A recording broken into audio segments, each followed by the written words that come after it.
Bismillahirrahmanirrahim. Assalamualaikum warahmatullahi wabarakatuh. Halo teman-teman semua, saya Adi Muhammad Farisi dengan NIM 12370400037. Oke, kali ini kita akan membahas kurva stress strain. Dimulai apa itu kurva stress strain, tujuan pembuatannya untuk apa, kemudian bagaimana cara membuatnya, atau tutorial membuat kurva stress strain. Oke, kurva stress strain atau kurva tegangan regangan. Ya, kurva Stefan ini merupakan kurva yang digunakan untuk menentukan suatu sifat mekanik pada suatu material. Nah, suatu sifat mekanik apa saja yang nanti akan kita cari? Di antaranya itu batas proporsional, batas elastis, titik luluh, titik maksimum, dan juga titik putusnya itu.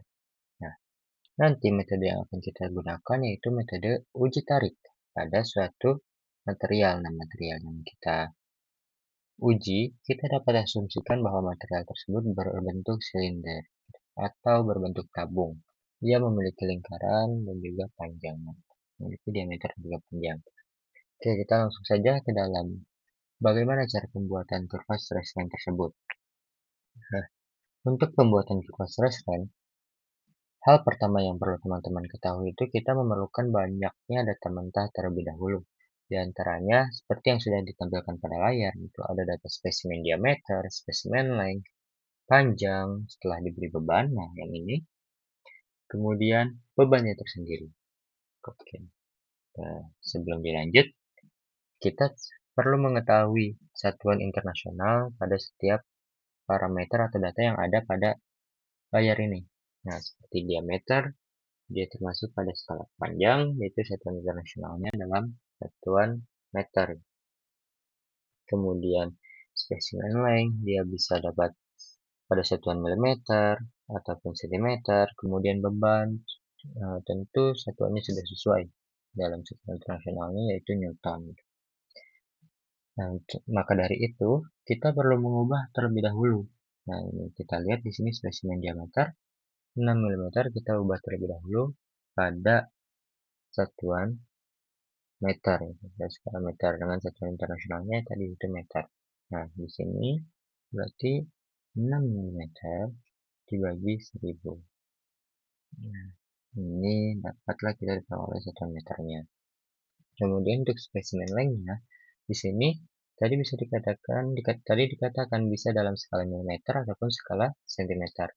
Namun di sini saya akan mengubahnya ke dalam skala sentimeter.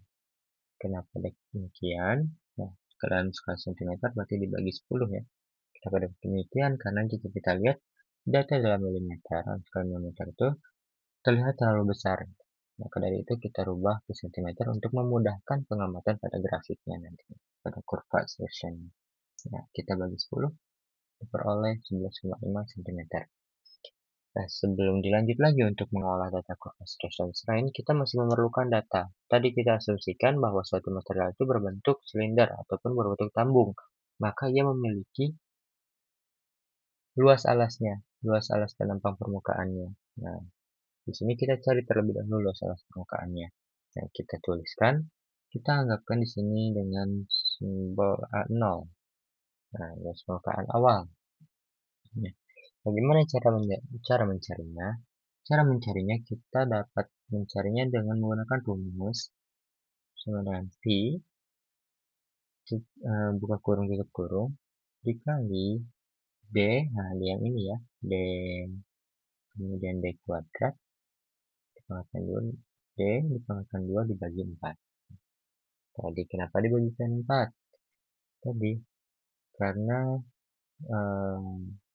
data yang kita ketahui dalam bentuk diameter gitu. Nah, terkecuali teman-teman diberi data yang diketahuinya dalam bentuk jari-jari, maka teman-teman mencari luas permukaannya bisa langsung menggunakan rumus PR kuadrat. Oke, kalau ini untuk luas penampangnya.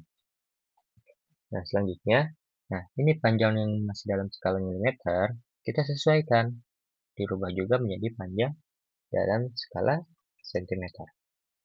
Nah, kita sesuaikan yang pada skala sentimeter. Berarti kita sama ya. Ini dibagi dengan 10. Nah, kita double klik agar data yang lainnya pun berubah. Nah, data strukturnya berubah. Oke, sudah. Nah, oke. Sebelum, nah, kita memerlukan satu langkah lagi untuk memperoleh data strength, yaitu data panjang. Data panjang. Maka kita memerlukan data panjangnya terlebih dahulu. Mengapa data panjang? Rumus transfer sendiri itu, ya data panjang dibagi dengan panjang awal.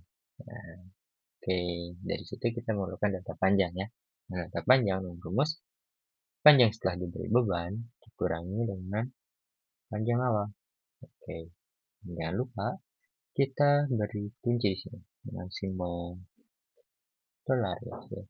Kita beri kunci agar tidak mengalami perubahan untuk data-data berikutnya. Oke, kita enter. Sudah, setelah itu kita double klik. Nah, tidak ada perubahan, tidak ada value error, dan lain sebagainya. Kita lanjut ke data strength-nya. Data strength ini tadi rumusnya seperti tersinggung. Rumusnya itu data panjang dibagi dengan panjang awal. Maka dari itu, strength ini tidak memiliki satuan karena habis. Tadi data panjang dalam satuan sentimeter dibagi dengan awalnya skala sentimeter juga. Nah, rumusnya berarti sama dengan data panjang dibagi dengan panjang awal. Jangan lupa kita kunci. Oke, kunci lalu kita enter. Kita double klik di sini untuk memperoleh data yang lain. Nah, setelah kita memperoleh data strength, kita pun memerlukan data stress yang nantinya disimpan di sumbu Y. Strength ini nanti di sumbu X dan stress ini di sumbu Y-nya. Kita cari data stressnya. Data stress itu rumusnya diperoleh dari beban. Nah, beban ini dalam mesin Newton, makanya kita tidak ubah lagi ya, karena memang dalam tadi satuan internasionalnya Newton dalam mesin, nah, dalam bentuk Newton dibagi dengan luas alas. Nah, ini yang diperlukan di data stress ini. Maka dari itu, satuan dari data stress ini Newton per meter persegi atau setara dengan Pascal. Berarti rumusnya sama dengan beban dibagi dengan luas alas, luas penambang permukaan. Oke. Dan seperti biasa, jangan lupa dikunci agar tidak ada error untuk data-data berikutnya. Setelah itu kita double klik di arah sini. Nah, kita sudah memperoleh data strain dan data stressnya. Namun, jika teman-teman perhatikan pada data stress yang dalam satuan Newton per meter persegi memiliki nilai yang masih terlalu tinggi, seperti 400, bahkan 1 juta, dan seterusnya. Semakin sana semakin tinggi nilainya. Maka dari itu, kita perlu merubahnya ke dalam satuan megapascal. Nah, tadi disinggung bahwa Newton per meter persegi ini sama ataupun setara dengan Pascal gitu. Nah, di sini kita rubah ke megapascal. Maka dari itu, untuk merubah ke megapascal, data stress ini dikalikan dengan 10 pangkat min 6 atau dibagi dengan 1 juta. Nah, dibagi dengan 1 juta.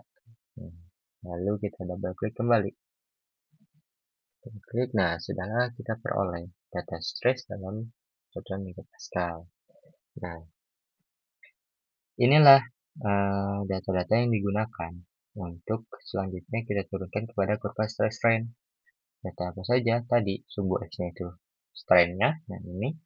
Kemudian sumbu Y-nya itu stress dalam satuan megapascal yang sudah diperkecil nilainya ya. Nah, untuk pembuatan kurvanya, teman-teman ke menu insert di bagian sini di samping home, kemudian pilih chart. Nah, pilih sketcher yang ini yang kosong. Oke, kita geser terlebih dahulu. Nah, sudah. Oke, kita geser terlebih dahulu, kemudian select data. Nah, di sini kita tambahkan add, beri nama kurva stress strain. Oke, dengan series X tadi, series X itu data strain-nya. Kita pencet bagian sini, Ctrl Shift Page Down. Oke, sudah. Kemudian data Y-nya kita kembali dulu ke atas dengan control page up. Nah, di sini nanti di stress. Nah, ini simbolnya stress control shift page down. Oke. Nah, langsung kita klik OK. Klik OK lagi. Dan kita lihat ke atas. Inilah kurva yang diperoleh. Kurva selection yang sudah diolah datanya melalui data yang hasil akhirnya tadi data strain dan data selection. Oke. Nah, selanjutnya kita akan bahas terkait bagaimana menentukan titik-titik ataupun sifat-sifat mekaniknya tadi ya, batas proporsional. Nah, batas proporsional atau dengan simbol P, kemudian batas elastis dengan simbol E, lalu titik lulu dengan simbol Y atau yield point, kemudian titik maksimum atau simbol M, dan yang terakhir itu titik putus atau dengan simbol break point. Nah, jadi kita akan bahas terkait penentuan sifat-sifat dan mekanik suatu materialnya di part berikutnya. Terima kasih.